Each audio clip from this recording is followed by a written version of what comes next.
Welcome to this month's installment of the Combat Anti-Semitism Movement Partner Webinar Series. My name is E.J. Kimball, and I'm joining you live from the Washington, D.C. region. I'm pleased to be joined today by Diliman Abdulkader, co-founder and spokesperson of American Friends of Kurdistan, one of our movement's more unique partners. Diliman, welcome. Good to be here, EJ. Thank you. Well, so for those in our audience unfamiliar with the history of the Kurdish people, I wanted to provide some context before we begin our discussion. The Kurdish people make up a significant minority population in Middle Eastern countries to which they're native, namely Turkey, Iraq, Iran, and Syria.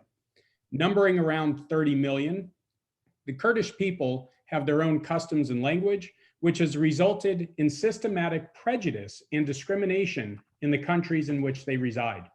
The Kurdish diaspora expands across the world, including here in the United States. The American Friends of Kurdistan was founded in 2019 to strengthen, protect, and promote American-Kurdish relations and support policies that advance the national security and prosperity of Americans, Kurds, and our other allies. It is the only advocacy organization established specifically to enhance American-Kurdish relations.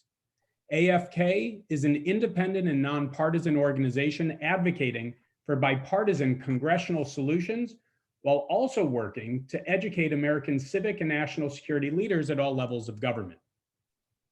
Diliman Abdulkader was born in Kirkuk and along with his family spent 7 years at a refugee camp in Syria following the first Gulf War. Diliman comes from a foreign policy and national security background. He invests his time on Capitol Hill educating lawmakers and staffers on the plight of the Kurdish people. Diliman received his master's in international peace and conflict resolution at the American University in Washington, D.C. Diliman, on behalf of the Combat Anti-Semitism Movement, our 360 partner organizations, and 350,000 members, thank you for working with us to combat the world's oldest hatred. So welcome, and why don't you start off by telling us a little bit more about yourself and the main initiatives that American Friends of Kurdistan engages in today. Thank you, EJ, once again, and thank you for Combat Anti-Semitism Movement for having me speak on this webinar today, and also for, it's a pleasure to partner with Combat Anti-Semitism movements along with American Friends of Kurdistan. American Friends of Kurdistan, started off just a little bit of background. When I first came to Washington, I realized that there was no advocacy organization that spoke in support of the Kurds. Everybody had their organizations in Washington, which strengthened their relations, with the U.S. The Greeks, the Armenians, the Cypriots, you name it, everyone had it. But the Kurds did not have an organization where their issues were on the table on Capitol Hill. And very well, EJ, being familiar with Washington, that decisions happen on the Hill. Every day, these big issues are being planned, but the Kurdish issue was not on the table. So this is where American Friends of Kurdistan comes in, where we were founded in 2019 in response to Turkey's invasion of Syria in 2019. And our mission on the Capitol Hill is to advocate, but also educate. Educate these staffers. We are a go-to source for anything Kurdish related, but also, oriented towards ethnic and religious minorities as well. That includes Jews, that includes Christian minorities in the countries. And we're not afraid to speak up on any issues that are, that are sensitive. And that's the great thing about American Friends of Kurdistan.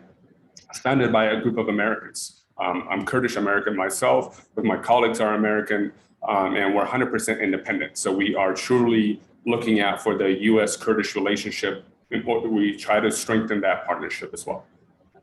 Oh, that's excellent, and obviously the issue of Kurdistan is something that's very complicated for a lot of people to understand. The idea that you have this one people, yet they're living in different countries with different cultures and Maybe could you explain a little bit more about how you go about advocating for an issue that, spans across, while it's all in the same sort of part of the world, that part of the world has a lot of different cultures, a lot of different laws, different countries, the way they operate. How do you navigate those different aspects of it?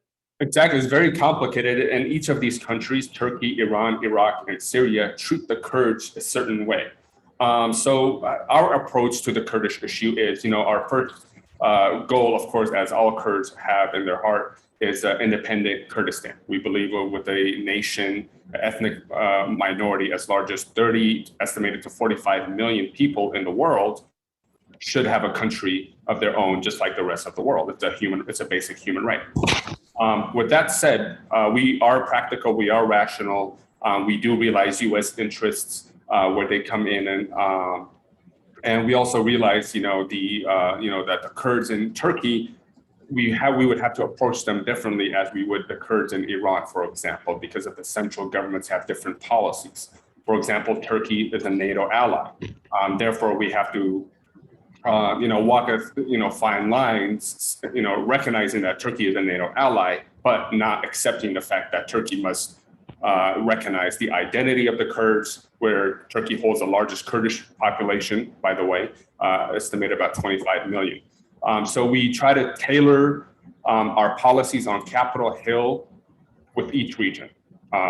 Not, Kurdistan independent, it doesn't make sense that way. So in Syria, we approach it a different way. In Turkey, we approach it a different way. In Iraqi Kurdistan and Iran, a different way. And we try to provide tailored and enhanced policies that are appropriate for the developments on the ground.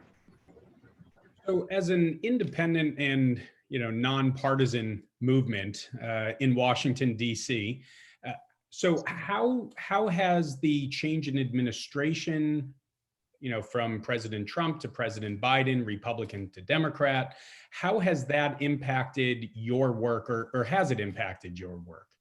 It has. I mean, our work was tough under the previous administration, as you may know, and the Kurdish issue. If we were to be frank, the Kurds can't afford to take sides. We are, at the end of the day, we are a minority. There's no Democrat or Republican within the Kurdish issue, and I do strongly feel that this is a bipartisan issue.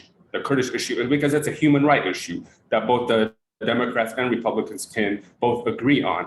That hey, this is a large minority. Their identity has to be recognized. Their basic human rights has to be acknowledged and given to them. And I think this is the approach we take, and this is why we've been successful. This is the approach we take on both sides of the aisle with members and their staffers. Is that hey, this issue matters to U.S. national security. Because if we look at the developments on the ground, look at what happened in Syria. We tried working with the so-called Free Syrian Army and whatnot. A few years later, we ended up working with the Kurds, and that's been the most successful. The same thing in Iraq with the 2003 invasion. We try to rely on Turkey, for example, to allow U.S. troops into the country. With the 2003 Iraq War, Turkey denied us access, the United States, a NATO ally.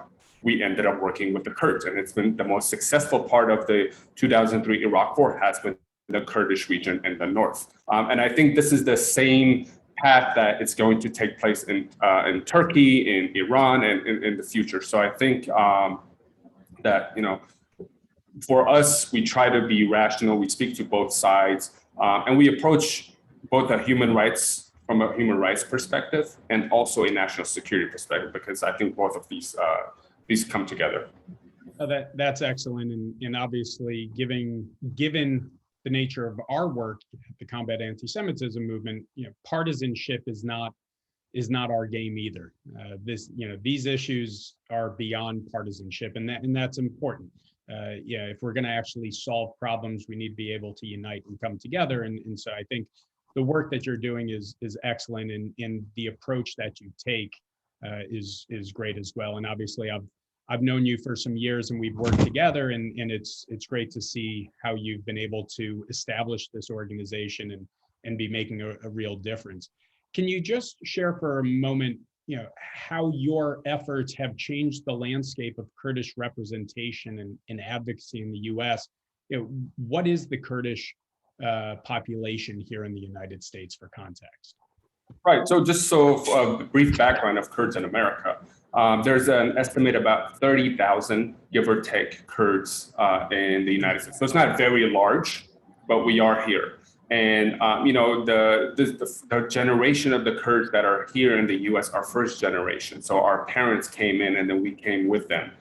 So there was no community, if you would, that the Greeks shared, or the Armenians, or the Jews share. The Kurds are kind of scattered across the country, with the largest population being in Nashville, Tennessee. Actually, there's a little area in Nashville, Tennessee called Little Kurdistan. That's where all the Kurds are.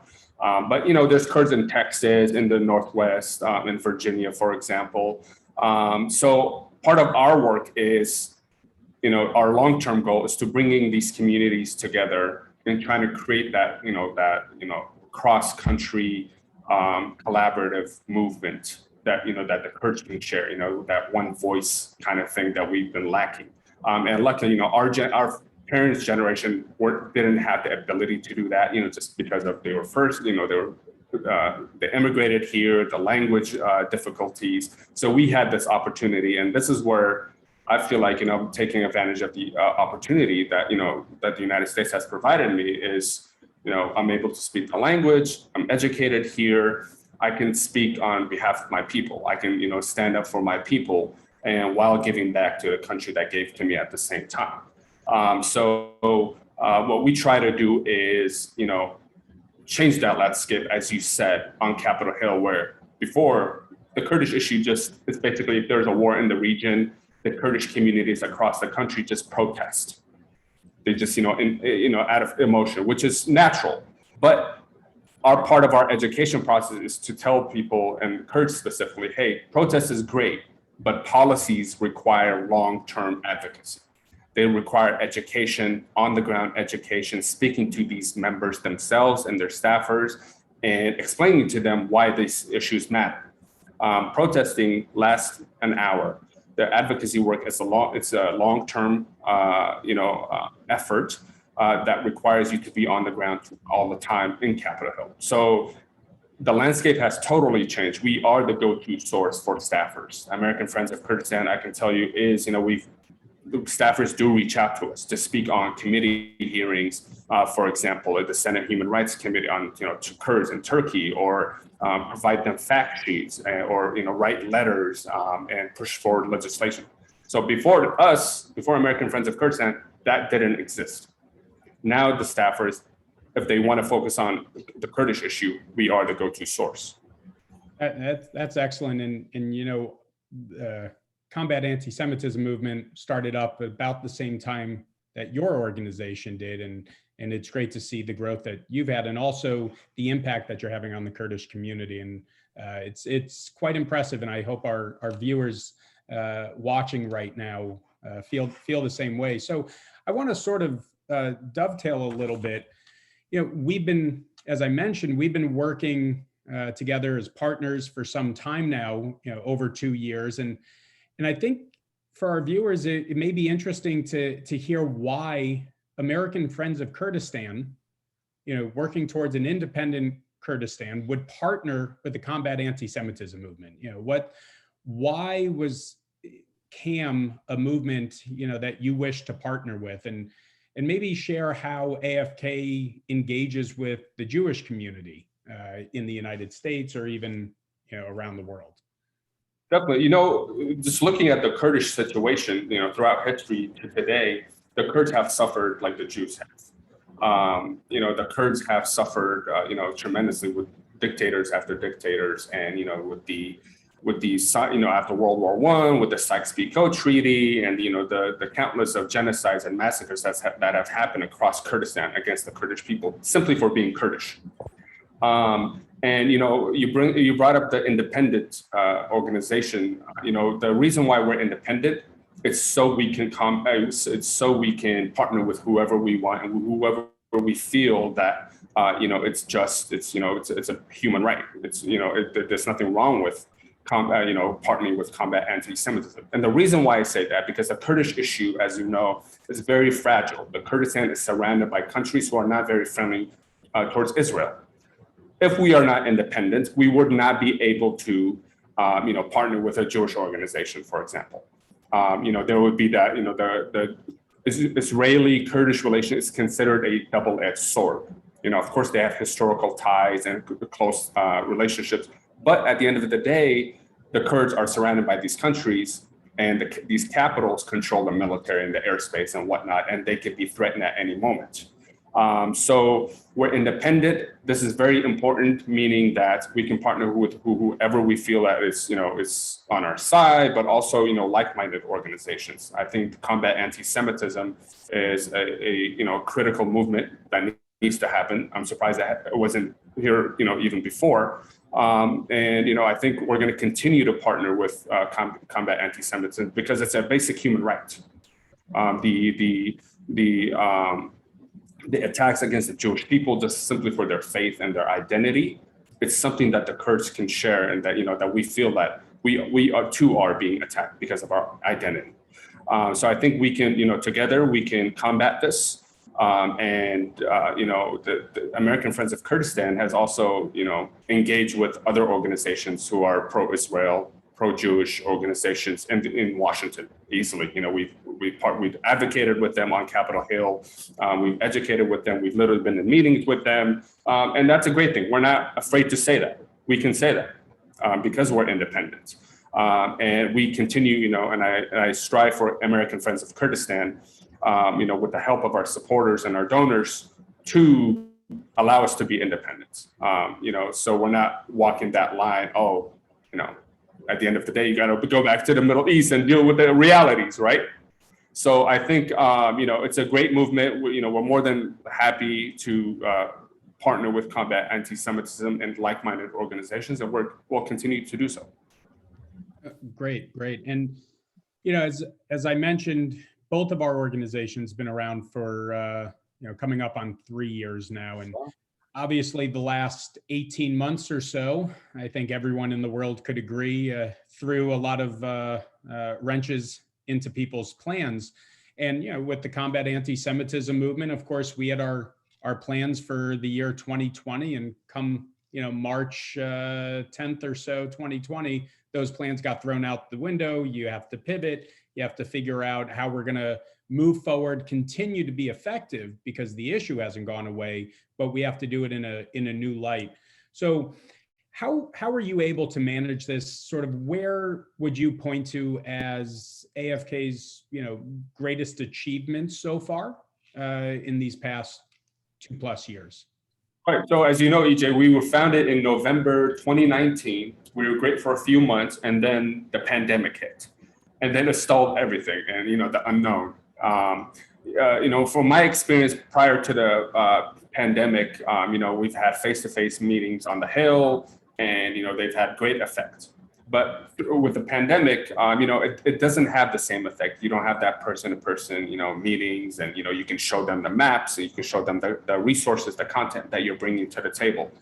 Despite that, I think American Friends of Kurdistan has been very successful and very active throughout the pandemic to today.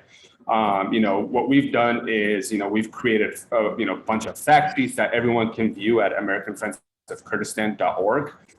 We've provided, we've written articles, we've published pieces, we've provided resources for staffers, we've provided language for legislation. We've also partnered with like-minded organizations on issues that are very important to all of us, from American organizations to, Greeks, Armenians, Cypriots, Indian, Jewish organizations, the issues that affect all of us, that affect all of the people that we try to take care of here in Washington. So I think we've been very active. We've been very vocal. Our social media, on Twitter especially,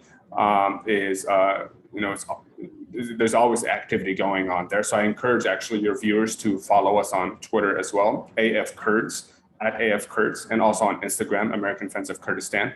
So we're very active. We haven't allowed the pandemic to slow us down. And we're going to continue to pushing forward. And with American Friends of Kurdistan, we rely on individual donors. So I encourage your viewers to visit American Friends of Kurdistan to become a member or donate. And that's what allows us to be independent. That's what allows us to partner with organizations like yourselves and to do this important work. Well, that's great, and sort of dovetails into my next question to continue our conversation. And that being, again, as we're moving towards the end of 2021 and into 2022, you've done a lot of work, and it's a testament to see the successes that you've had so far. And just in general, for those that are seeking a more just and tolerant, world, it's great to partner together to achieve these shared goals. So with 2022 on the horizon, what are you most looking forward to as an organization in the new year? What are your latest initiatives that you're working on, up on Capitol Hill, or just general messaging in the DC area or across the country? Yeah, definitely. Just to start out, our latest work has been in partnering with many organizations on legislation regarding Turkey and arms deals with the United States, for example.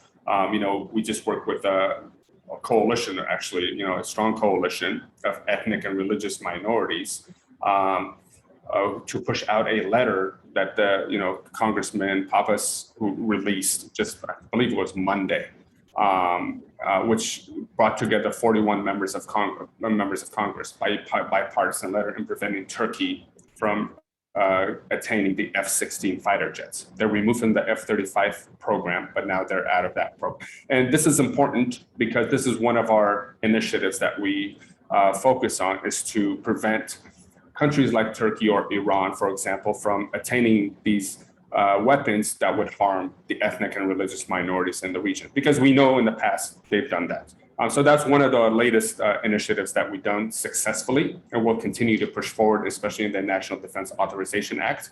2022, it really depends. Our goal is to, because we are a small organization and we hope to expand, but our goal is to focus on the developments, the recent developments that occur on the ground. For example, Turkey is threatening to invade northeast Syria again, which is the most stable part of northeast Syria, where they, it's led by the Kurds, but it's also in partnership with Arabs and Christians in the region who are indigenous to this land. The Turkish government is looking to threaten that. So our goal is to continue to push on Capitol Hill to prevent Turkey from moving forward in these military actions, work with the Biden administration. And I do think that we have the right components in the 117th Congress, in both the House and the Senate, to push our initiatives forward, which is to protect the ethnic and religious minorities in the region. And that includes the Jews, that includes Israel, that includes anyone that is harmed by these aggressive governments. So, but also, of course, this relies, I can't stress enough, this relies on individual donors. So, any support for allow us to continue to do our work on Capitol Hill comes from individual donors. Well, thank you for that. And in the last couple minutes that we have, I wanted to touch on your letter on Turkey and sort of the way that you go about your work. It's, your letter on Turkey is not a letter about the Kurds. It's a broader issue, and bringing in an umbrella coalition that I'm guessing that the coalition did not include all pro-Kurd organizations.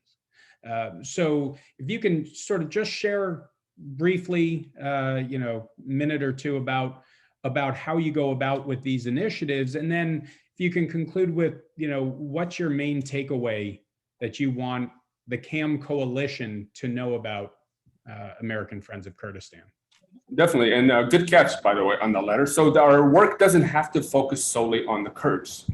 It's about, protecting ethnic and religious minorities. Of course, the Kurds are a big component of our work, but if it means, if preventing Turkey, for example, in this letter that was pushed out by 41 members of Congress, and preventing Turkey from attaining and upgrading its F-16 fighter jet fleet.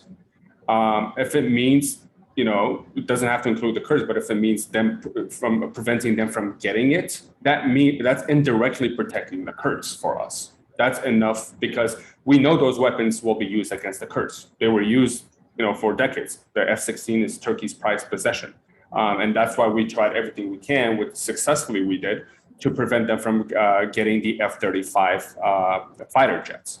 So it doesn't have to say Kurds. We understand the broader context of the situation, because it also affects our partners as well. The Armenians are having issues with the Greeks with the Turks, for example. The Greece is having issues with Turkey, and they're both NATO partners.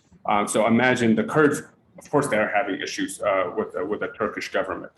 So I think these are initiatives that prove that, hey, we're very practical, we're very rational, we're not afraid to go beyond our boundaries. It doesn't have to specifically say Kurds and this and that. If it means protecting ethnic and religious minorities on the ground, we're all for it, because we want a just region. We want a secure and stable region, and this initiative is one example of that. What was your second question, EJ? Well, I think, looking at, what is the main takeaways you want our audience, our viewers today, to know about. Maybe if you can share your website and, Twitter, social media, so that everyone can get it again. Yeah, definitely. Thank you. Our website is AmericanFriendsOfKurdistan.org.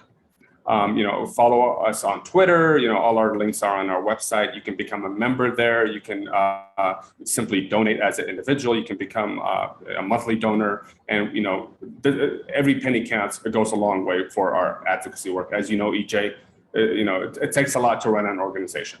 Yes. You're very familiar with that. The main takeaway is that American Friends of Kurdistan is 100% independent. Our advocacy and education work has gone a long ways in protecting civilian lives on the ground. We actually do have an effect on the ground through our advocacy, through our education, through our communication with members of Congress and staffers. There's been a lot of, developments on the ground that's been happening in Syria and Iraq, where staffers come to us and say, hey, Diliman, what do you think about this, this, and that? How do you think we should approach this, this, and that? And we provide them through, with our knowledge, we provide them with the most accurate information that we can, and that, that prevents a larger catastrophe. And I can, we can, if AFK existed prior to November 2019, I feel strongly that, we could have had a stronger say in the invasion of Syria by the Turkish regime. So I think that's the kind of effect that we have on the ground. And our long-term goal is, hey, we're here to stay. AFK is looking to continue to expand. We're looking to, but we want to stay independent at the same time.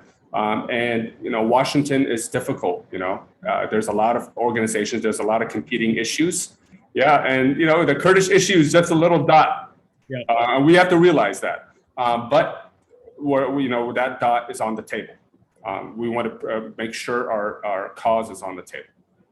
Well, thank you for all the work that you're doing, and the vision that you have is inspiring. I mean, the partnership that we have is valued, and wanted to thank you again, Diliman, for making the time to speak with us. Co-founder and spokesperson of the American Friends of Kurdistan. So thank you for speaking with us on this edition of the Combat Anti-Semitism Movement Partner Webinar Series. Now, I just want to thank our audience again for watching today's webinar, and I invite you all to please join us on November 14th at 2 p.m. Eastern Time for the 2021 Jewish-American Hall of Fame induction ceremony in partnership with CAM of Jerry Siegel and Joe Shuster, the late creators of Superman, the first comic book superhero, as we celebrate their contributions to American culture. And this concludes our webinar with the American Friends of Kurdistan. Thank you for joining us today, and we look forward to seeing you next month for the Combat Anti-Semitism Movement's monthly webinar. Have a great day.